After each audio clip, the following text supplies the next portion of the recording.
ડીસા પાલિકાના ફાયર વિભાગે ફટાકડાની દુકાનમાં તપાસ હાથ ધરી ડીસાના ડુઆ રોડ પર ફટાકડાની ફેક્ટરીમાં થયેલ બ્લાસ્ટમાં 22 લોકોના મોત નીપજ્યા બાદ ડીસા શહેરમાં ફટાકડાના તમામ લાયસન્સ રદ કરી દેવામાં આવ્યા। જ્યારે હાલમાં દિવાળીના તહેવારમાં રાજ્ય સરકારના નિયમ અનુસાર ફટાકડા વેચાણ કરતા વ્યાપારીને હંગામી લાયસન્સ ઇસ્યુ કરવા માટે જાહેરનામું પ્રસિદ્ધ થતાં ડીસા શહેરમાં સિઝનેબલ વેપાર કરતા વેપારીઓ દ્વારા ફટાકડા વેચાણ માટે લાયસન્સ મેળવવા માટે નાયબ કલેક્ટર કચેરી ખાતે અરજીઓ કરેલ, જ્યાં ફટાકડાની ફેક્ટરીમાં બ્લાસ્ટ બાદ રાજ્ય સરકાર દ્વારા નવી ગાઈડલાઈન જાહેર કરવામાં આવી, જેને લઈ ફટાકડા વેચાણ માટે લાયસન્સની અરજી કરનાર વેપારીઓને હજુ સુધી લાયસન્સ ઇસ્યુ કરવામાં આવેલ નથી। ડીસા ઉત્તર દક્ષિણ તાલુકા પોલીસ અને મામલતદાર કચેરી દ્વારા પોતાના અભિપ્રાય આપી દેવામાં આવ્યા છે। ત્યારે આજે નગરપાલિકા દ્વારા ફાયર વિભાગને ફટાકડાની દુકાનોમાં ફાયર સેફટીને લઈ તપાસ હાથ ધરવામાં આવી હતી, જેમાં ફટાકડાની દુકાનોમાં ચેકિંગ કરી રિપોર્ટ નાયબ કલેક્ટરને સોંપવામાં આવશે તેવું ફાયર ઓફિસર નરેશભાઈ પરમાર દ્વારા જણાવ્યું હતું। જ્યારે ફટાકડાની દુકાનમાં ફાયર સેફટીની તપાસ દરમિયાન અનેક દુકાનમાં સરકારની ગાઈડલાઈન મુજબ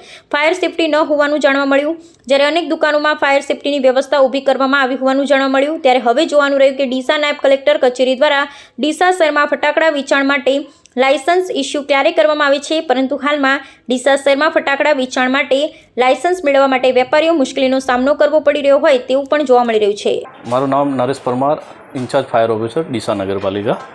આજ રોજ ફટાકડા અભિપ્રાય માટે દુકાનોનું ચેકિંગ માટે 500 ચોરસ ફૂટથી ઓછી દુકાનો હોતી હોય એનો એસઓપી મુજબ ફાયર સિસ્ટમ ચેક કરી અભિપ્રાય આપવા માટેનો અમે આજ રોજ અમારી ફાયર ટીમ સાથે એ સ્થળ તપાસ કરે અને અભિપ્રાય આપવાનો થતો હશે તો અમે એમને યોગ્ય માર્ગદર્શન આપી અને આપવા માટે જાણ કરીશું। કલેક્ટર મહેરબાની। એસઓપીમાં મુજબ હાઇડ્રન્ટ સિસ્ટમ છે, ઓઝરીલ છે, સ્મોક ડિટેક્ટર છે, આ તમામ એસઓપી મુજબની સિસ્ટમ સાધનો લગાવેલી હશે તો એ મુજબને અમે એમનો જે પરિપત્ર મુજબ છે એમ આપીશ અને અભિપ્રાય કલેક્ટર સાહેબને જાણ કરીશું।